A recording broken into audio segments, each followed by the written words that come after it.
Main terey deevay baalda tun marray deevay malika. These are the words I heard as a boy from my mother. I don't know where she had learned this, but it was like poetry she sung which got stuck in my brain. It was such a long time ago that I can't find the source, and I must state that the author is unknown. The translation is that, and I quote, "I light your lamps, O God, you light my lamps." This may appear simple, but to me, the whole philosophy of my blog is explained in these few words. Religious beliefs or not, the importance of a human individual cannot be denied, so in a spiritual nutshell, individually we all need to recognize our value. God can easily say that I did my job by providing you a perfectly functioning internal and external universe so you can live and enjoy your mortal life while you reciprocate. If you always want more into your life, you may put more efforts into it, and you must understand how. For example, you just can't go to a mosque or a church and pray to grow bigger muscles. You have to go to gym, lift heavy weights and work hard to make your muscles grow bigger. At the same time, never forget your mortal nature and the abilities I have installed within you. You are more responsible for your actions and achievements that you have been taught to believe. Your belonging groups have political agendas and political reasons to make you believe that you are insignificant, unimportant, weak and a sinner, so it is your duty to be a CEO and recognize the politics behind all the rules, traditions and customs of your belief system. Back to the love triangle. This triangle has been an ongoing subject for me because it connects us to our core and helps us as an individual to understand what we were meant to be. Our continuous potential is ingrained into us to reach where God had meant for a human to reach. Whether we get there or not has a lot more to do with human beings than what we have been preached. We have the ability and choice to make the predictions of holy books come true or change the outcome. You can believe in doomsday and intentionally use weapons of mass destruction and get it over with, or choose to start working against it. We have the know-how and why we have things going wrong right now with global warming-related weather extremes. Ozone can be changed for the better or worse depending on humanity how it believes, pessimistically or optimistically. When you believe in God, it is, or at least it should be, all about hope and optimism, yet most of the religious people believe in doom and gloom for this world. Yes, it is all rosy in heaven. My question is, if you are not happy and content in living years, how are you going to change in heaven? I would bet you are going to give even God a really hard time to please you. If God asks us, I gave you the continuously evolving potential, why don't you keep evolving? We have been doing a pretty good job, but in select departments of life. Our religious extremists from all schools of thoughts have been coming in the way. Most of them believe that we will be destroyed by God, even it has not happened for thousands of years, and it may or may not happen for another million years. This belief says that God is like a human being who gets mad and is vengeful. Uses politics of carrot and stick, or in other words, heaven or hell. We have been using this philosophy for training animals, and if you believe that we are no more than animals, then keep believing that. To me, I am an optimistic being and have hope that we would be proven one day that we are not just like animals, we are the vessels God brings spiritual tasks into physical reality with. We have been ripped right from our beginning. We have been created to be a choice maker who can overcome animal instincts regardless of its strength. Humanity has been evolving regardless of constant resistance from the people who want to keep the status quo. There always has been and will be a segment of the population of the world is willing to help the weaker and vulnerable, so regardless of animal size and strength, we are still working to evolve for the better, and it is all because of our natural makeup. We can go and try to understand scientifically how our life came to existence, or why do we believe in God while we are still continuously evolving. Whether it is scientifically proven or not, this godly matter is not for the mass, it has always been, still is, and will always be for the individual. How one lives a mortal life with ease and gives up all the material things and people they come to love and attach. Our reality is mortality, so our wisdom is and should be how to live a life as a visitor. Especially if we are the CEO of our lives. Understanding and living life with numbers and science may be good for certain kind of individuals who are willing to help coming generations, but most of the time or logically a short visit should be lived with success in all areas of life. For instance, if you are just living intellectually, physical satisfaction, emotional and spiritual fulfillment can be lacking, so the real happiness and contentment take a back seat yet in mortal life. It could be a loss for an intellectual being. We need to zigzag between intellect and our physical mortal life. Choosing one is just not for a living human being. We are not an animal, nor we are just a spirit, so understanding and ourselves as a mortal human being is important. Our mortality should overrule everything, but fortunately or unfortunately, depending on how the individual thinks. We somehow live our lives sacrificing our most important things and don't even experience our lives to the fullest just because we want to be right. We bring along and are dressed with compassion, forgiveness, trust, respect, personal sense of justice, and above all the ability to love and sacrifice. If you are stuck into the intellectualism and never enjoyed physicality what a mortal life offers, it is a loss. Sure, one can live with numbers and science, but our spiritual jewelry should not be undermined. Since spirituality is universal and is present in all human population and people from all walks of life. Race, color, gender, nationalism or belief systems are taught and passed on knowledge. Ability to be spiritual, I would say we all bring it along from before birth. If we wear our human jewelry with pride and prove that we are not just created as animals, we will prevail and change the outcome, what most religious people have been predicting as doomsday. If I am expected by God to be a human being and evolve to continuously reach my continuous potential, then I have to put some efforts into my evolution in all departments of life instead of locking myself into the boundaries of human insecurities related belief systems, whether it is scientific or religious. One can choose to stay into those boundaries for themselves but should not insist on and force others around to keep with them. We all have our duties to perform as the purpose of our life, and I happen to believe that I have a duty to reach my continuously evolving potential. I believe in God, spirituality, and humanity over any human knowledge.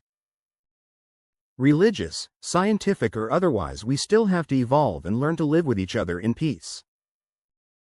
I know I have high expectations from people to overcome their politics of a sense of belonging to their respected groups, but as I said before, I am an optimist and I hope people can see their extreme will always be related to the politics of their sense of belonging to groups. I strongly believe if we stay trenched into differences of our belief systems, we may use our weapons of mass destruction and bring the predicted outcome onto ourselves. God may not have the mission to physically kill himself, but if we destroy our planet before reaching to stars, we can not only take the spirituality out of us, at the same time we can take physical abilities of God away as well. There may be a spiritual world after humanity, but right now it is human beings' duty to make God physically meaningful by evolving in all areas of life equally. Just look at history and all our advancements in all areas of our life, from science and technology to medicine to social systems. It is all done by living, breathing human beings. Sure, with the help of God, because we can't survive without the blessings of God. Like physically functioning bodies, properly functioning universe to provide us with oxygen. We should all be humble with our progress and evolution, because we can only function with the help of the things we have absolutely no control over. God lives in throughout humanity because human beings find that their lives are not possible without the help of that unknown. We may solve our riddles of life with time, but our real task is to learn to live with each other without political killings. We have no control where and when we are born, we have no solid and scientifically proven, or with video evidence to prove that there is a world and life after we die. Other than what we have been taught by our belonging groups. We don't know what and who God is. So to me, what happens after life should be left for the afterlife. We should stop sending people to live after death just because we don't agree. Instead of going to wars and killing each other over who is right about the things we don't even know. We need to take personal and individual responsibilities to perform properly in our living years, because God's work is done by living human beings. Find me a physical good deed done by a dead person, A physical action, spiritual or otherwise, requires a living, breathing, functioning human being.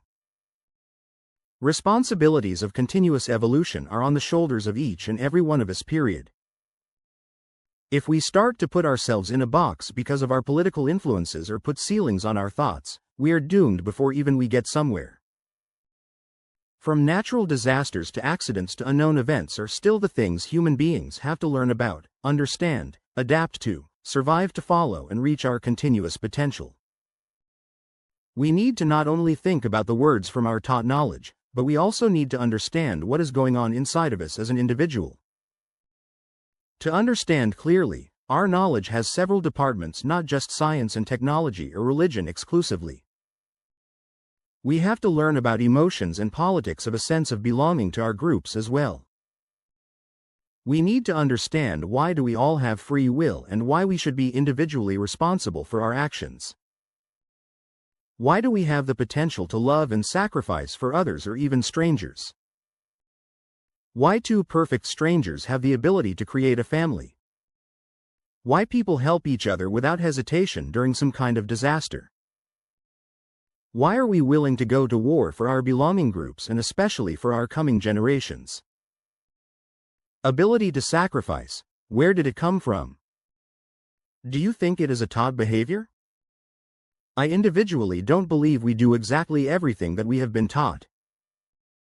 To me, there is clear evidence and several examples of people like Mozart in music and Leonardo da Vinci and countless child prodigies. Did they learn or they have brought that knowledge along from before birth? Neglecting everything that is not scientifically proven is wrong for human beings because we are not just the numbers and we are constantly evolving, so no human knowledge, scientifically proven or otherwise, is complete. It will still stay incomplete because we are in the process of infinite evolution. Becoming an extremist in religious or scientific knowledge is against our evolution, especially for a mortal individual, so keeping arms open, respecting each other and adapting to constantly changing the world is the way it should be. If you are an individual who is number-oriented and want to research, you should research the ability to love, emotions, research human beings' behavior so we can understand our sense of belonging to our groups, which gives birth to ego, pride, and honor. Research to overcome our desire to be right. Research the reasons for our wars and why do we rob each other of love. I would love to know love and why it is so powerful that it can make or break the human individual. A song comes to mind and I quote, "Some say, love, it is a razor that leaves your soul to bleed. I say, love, it is a flower and you its only see." End quote. There is a connection between soul and love. That is why we need to understand spirituality to overcome our racial, color, gender, religious, and national differences. I am explaining what I know. It may change with more evolution, but for now, we need to take our responsibility to understand. As a human individual, we can't just follow what we have been taught. We have the responsibility to explore and reach for our continuously evolving potential. We need to understand our emotions a lot more than we have been because I believe in understanding life not only in its departments but in its entirety. You can be a very good doctor or scientist, but if you don't understand your mortal nature to see the gray between black and white, you could lose out on enjoying what mortality has to offer. Yes, it is your happiness and contentment. If you have missed out on that, you have missed out. If you are a religious fanatic and want everyone to be just like you missed out on compassion and love. So without these two, you lost your spirituality, and you should know a religious belief without spirituality is just nonsense and totally political. To understand love, one has to know the differences of the love triangle divisions and then learn to equally divide it, because it's the individual who suffers yet has the power to create balance in personal life. If you feel that you are not capable of taking charge, you have to dig into your reasons. Ask yourself, why are you able to make everyday decisions in all other areas of your life?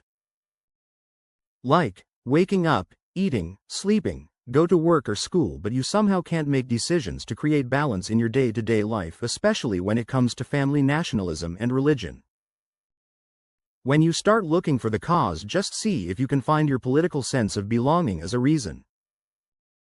If it is out of control and you lean towards belonging groups' authority more than yourself and your loved ones, You owe it to yourself to create balance in your sense of belonging and your sense of freedom to be a better human being. I personally think, feel from my soul, and passionately would state from my heart, that it is absurd to kill yourself or your loved ones over the approval of your belonging groups. Sure, they have a place in our mortal life, but it is only us as an individual who has a say in our life. If we live in a society where an individual does not have a say, it is oppressing. In today's world, it should not be acceptable regardless of where you live. All nations, groups or entities should be answering to someone. Equal human rights should be the foundation of all constitutions. If you think an individual has a say, just look around where you are and around the world, where you will find a lot of people who are brainwashed to the point that they can't choose to use their personal sense of justice to create a balance between themselves, loved ones and belonging societies. They fight and leave their wives over their mother or family because their society says so. In Eastern societies, mothers are dominating and people are taught to respect mothers but not wives. In the West, a wife would have more rights over the mother because of social influences. It is a son's duty to create balance into his triangle, to put everyone into their own love compartment. Passionate love for wife or partner 33%. Instinctive love for mother and family 33%, and the rest for universal love for the society he belongs to. If one can't balance the responsibilities, is not a good CEO, so they would not be able to create this love triangle and choose one over the others. Suppressive and authoritarian societies are notorious to promote mass over the individual to keep power in a few hands. Interestingly to me, it is the individual who dictates how much care they have for themselves, their loved ones and their belonging group. That is why, regardless of the individual's strength and equal human rights, even the democratic and advanced societies are full of people with extreme and self-harming imbalances. From anorexia, bulimia, anxiety, depression, and even suicide for just to fit in, impress, or being buried under the desire to be admired by the people around are common.